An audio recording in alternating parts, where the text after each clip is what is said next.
piece. I wanted to read and share this article document with those who this may resonate with, and I hope this finds you well, and maybe this will help somebody out there. This is about those who are possibly in active addictions and or dealing with somebody in active addictions. I could do the same thing with my deck, but this is someone who wrote this. It's near and dear to me, and may this find you well. So this article is about domestic violence and substance abuse and alcohol and the devastating effects it has on families and individuals. In this article, I will inform and bring awareness and discuss how we can put harm reduction measures in place.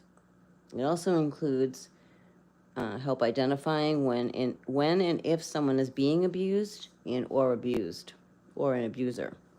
However, this is such a big topic that I could never cover everything in just 3 pages.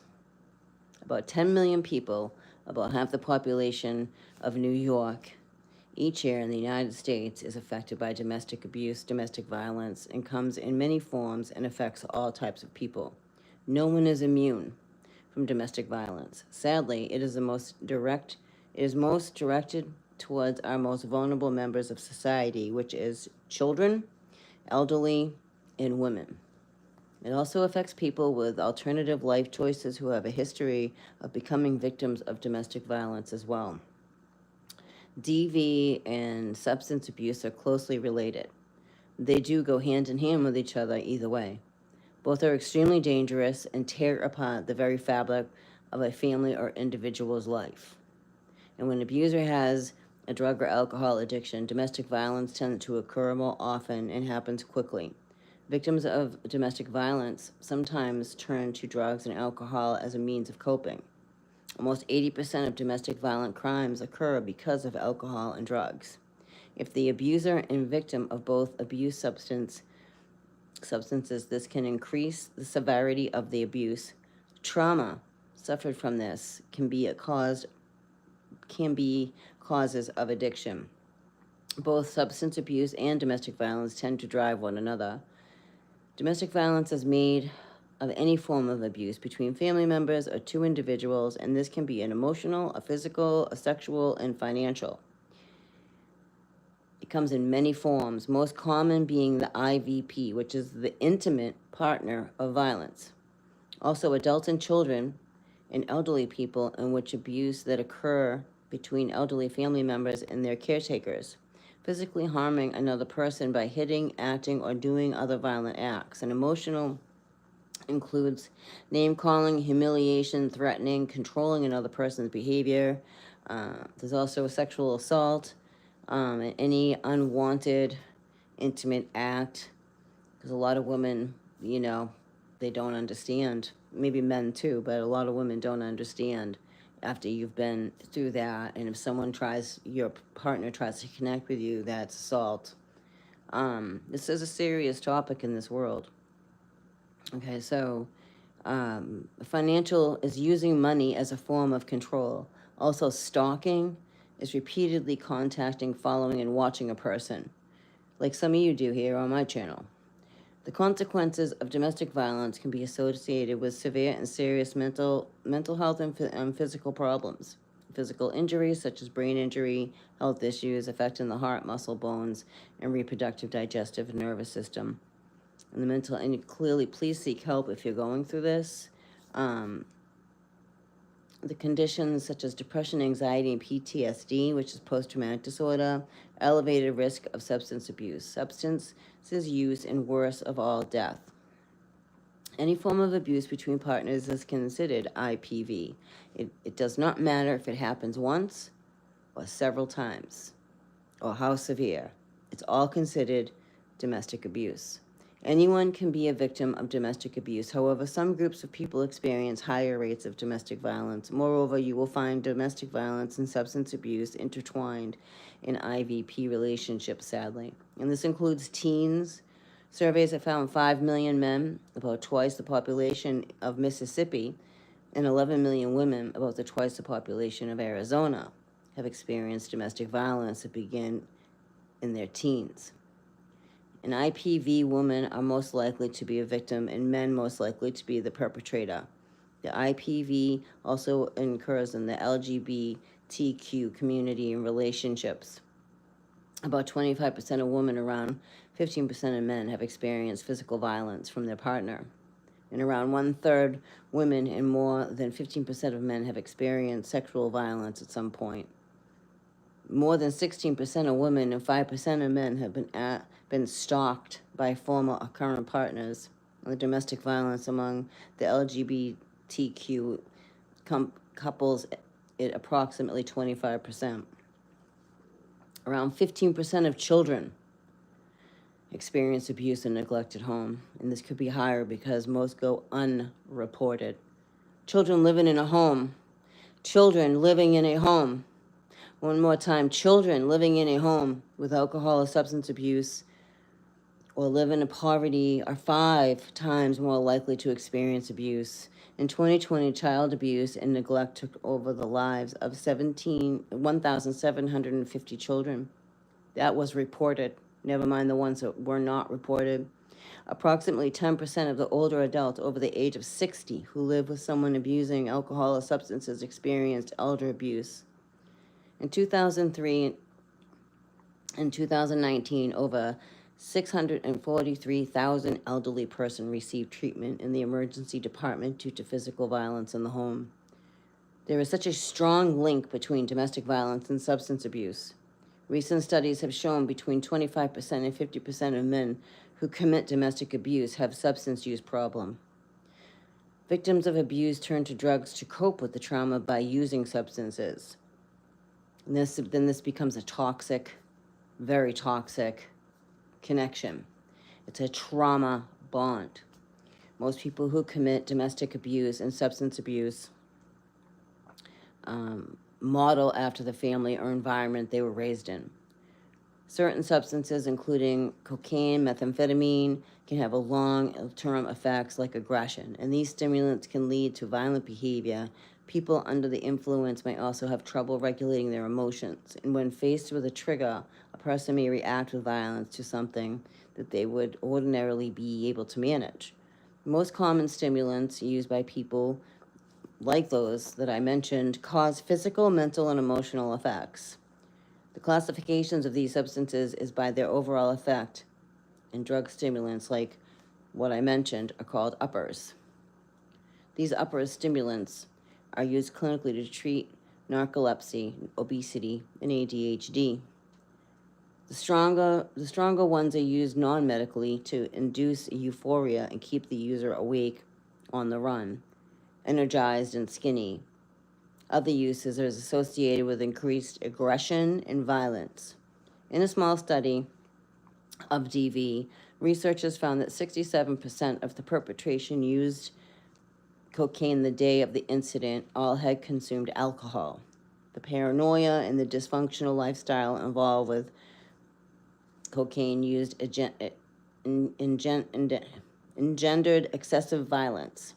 Studies have shown that active metabolite of cocaine and alcohol induces greater agitation, euphoria, violence than just cocaine alone. Prolonged use of these strong stimulants can cause extreme anxiety, paranoia, edema, inability to experience pleasure, mental confusion, induces psychosis, and alcohol is the other substance that plays a huge part in DV. It's not just one of many downers that is abused, highly addictive. Some may use alcohol to cope. Some may seek professional help and be prescribed something that is highly addictive. And this can create unforeseen problems when not used as prescribed or abused severely. And these prescription pills are prescribed for depression, anxiety, PTSD, and insomnia. These medications are called benzos. Some of these are known as the brand name. I'm not going to get into all that right now, but I just want to talk about that because this affects a lot of people, and it's personal to me. And if I can reach one person today, then that's the stuff that matters to me, because this shouldn't happen. You know, you're not dealing with people in their right frame of mind. You're dealing with their demons. and that's not okay. And when other people are getting hurt from that, that's not okay. And it's time to heal this. It's seriously time to heal this. And ignoring it is not healing it. Acting like it's not happening doesn't heal it. And I don't make light of this at all. It's a serious topic. It goes on every day, unfortunately, especially with children. And again, it's personal to me. And this is what I do for a living. This is what I do. This is who I am, and this is what I do for a living. And it's important to talk about these things and not act like they're not happening, for it can save a life. Many women have perished due to a man's hand because the system failed them. And laws were finally put in place. Not that a piece of paper can help you, and a piece of paper can protect you, but it can't physically protect you from someone physically coming at you, unfortunately. But it can protect you so that you can make a phone call and have that put in place. It's serious, and unfortunately it happens every day behind closed doors, out in public, and it's getting worse. And as everything shifts here in this world, there's going to be more of an uptick of this. This is just my opinion, and it's an important topic because some people don't put it together at all, and I've just watched this too much go on. Many of us have. It's in the news, it's in Hollywood, it's been promoted on television, like that it's to be made normal. And now you have all this stuff coming out with Nickelodeon and what those kids went through. And if you look back, I mean, I don't know if you have kids and you ever watched Nickelodeon, but some of it was just like so disgusting what they did to those kids. It was abuse. And it's not okay, no matter what. No man and no woman is worth that. But you have to find your worth, and no man or woman is worth that if it's happening to your children. Your children come first over everything, no matter what. And I don't say that lightly because I know that fear. I'm very aware of that fear and how debilitating fear can be. And it's important to handle this, heal this, get some help. I'm going to put some numbers in, but this was an article that was written and published, along with cited with published articles on this topic. I am surrounded by those in the profession who deal with this, unfortunately, on a daily basis. And, and unfortunately, it's become... there's nothing normal about it. But, if you anything on television, they try to normalize any of that. They normalize cheating, like when you're involved with someone who's in active addictions, you could get STDs because that person's not going to be faithful to you. Is that worth it? You have to know your worth, learn your worth, find your worth, because you're worth it. You're not worth that. You're not worth anyone treating you like that, no matter what. That's their stuff, not your stuff. And these are serious topics. And again, as this energy, because we're energy, intensifies, there is going to be even more of an uptick of, unfortunately, violence all over the place. Not just in relationships, just like all over the place. I mean, it already is. This world is hard. This world hurts, But I want to go into this a little bit more because you get those who have anxiety, right? And then, okay, so say you're in a relationship with someone that's treating you like that. So then you put on, anti-anxieties, but then that can also lull you possibly to accept that behavior because that person is creating a nightmare in your world. And it's staggering how much... I can only speak for women, no offense to the men, but like how much we tolerate bad behavior due to fear, doubt, insecurity, not knowing ourselves, not being secure with ourselves, you know, the way we grew up. I mean, pick a feature. You don't even have to grow up like that. That's the other thing. You don't have to grow up in a home like that to experience that in your path. It just takes one time and it shakes somebody to the core, and then all of a sudden it becomes a weird normal. And that's not okay. We're here to heal this, and we're here to be the change. And it's an important change. Because, I mean, you can go to and walk, you know, how many steps and see a liquor store everywhere, right? And I'm not saying it's not okay, you know, use in moderation, but you're putting spirits in your body. You're putting literal spirits in your body, no matter what. It alters and changes you. That's why children don't like to be around people who drink, because children are pure and children see. And when you're not listening to your children, and I'm not saying you do that, anyone does it on purpose, maybe some people do, you got to trust your kid. Your kid will be your compass. And they will, whether we understand it or not, they will always be your compass. And unfortunately, it's going on way too much. So some may not even know that they are in an abusive relationship until it gets far beyond their control. Some may even be in denial. Denial is a very powerful thing. And tend to ignore the warning signs. Here are some things that can help you identify if you are an abuser and or an individual is being abused. Accusing you of identifying without proof, not respecting your privacy. Also, abusers tend to isolate their victims from family and friends, take their money, control where they go, who they see, controlling aspects of your life like what you wear and what you eat. They can embarrass you in public, forcing them to engage in activities, physically hurting them, threatening to hurt them and loved ones. That's like a template right there.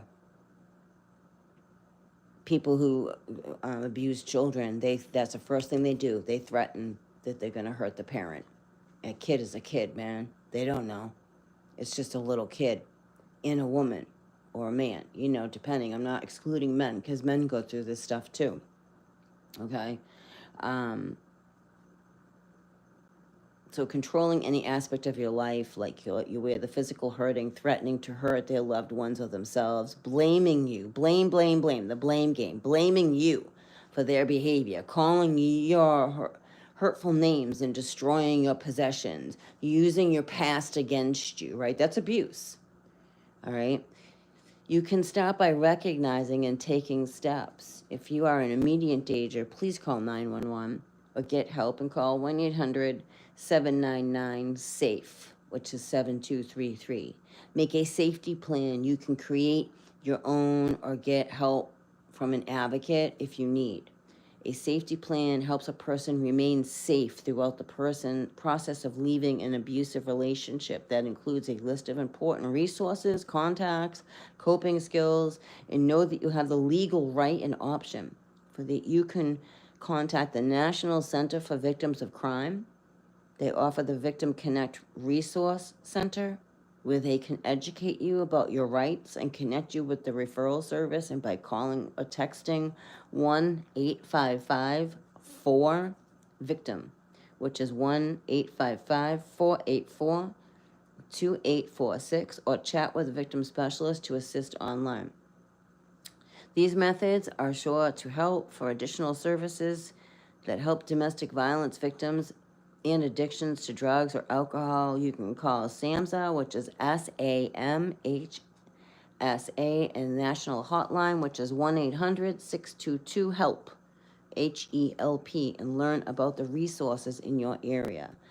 And this is important. I mean, the references, sources, I have all those. Like, this is what I do.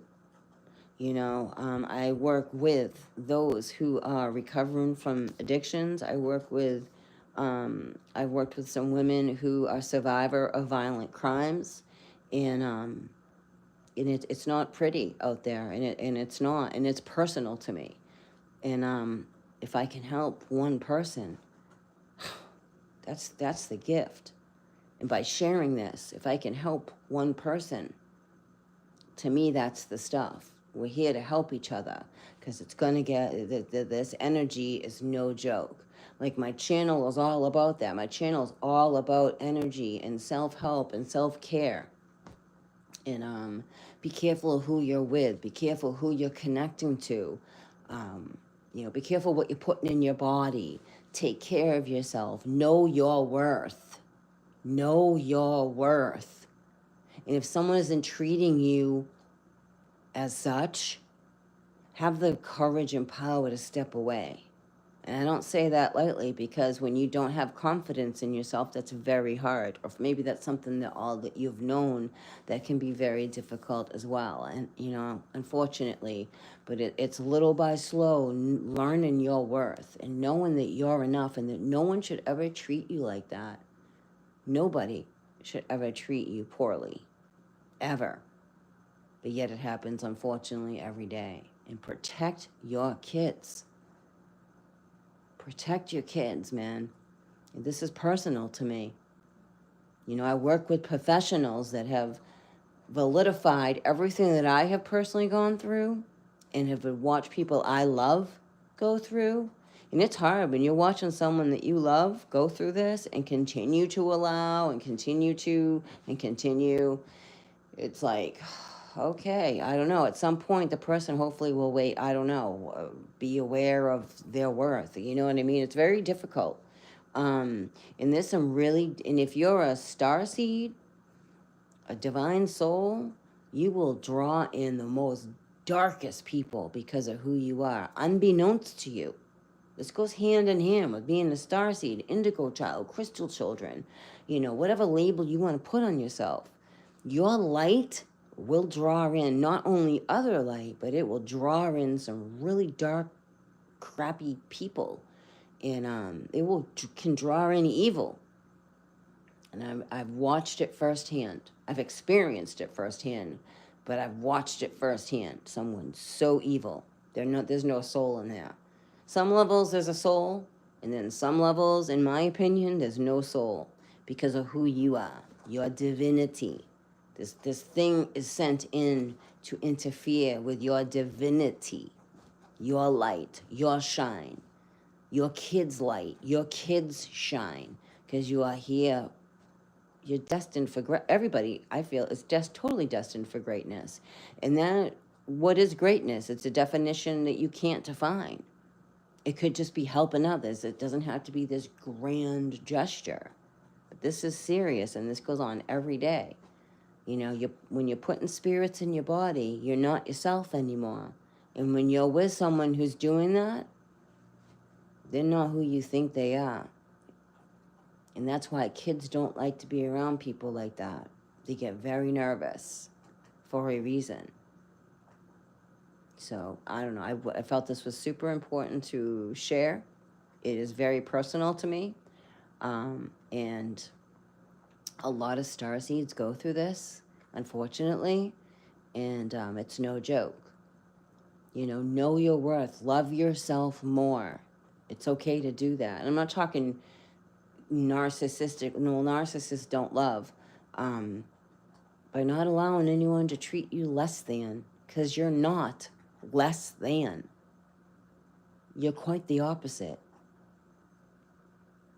Keep vibing high and stay blessed, and don't be afraid to ask for help. No matter, even if your voice shakes, don't be afraid to ask for help.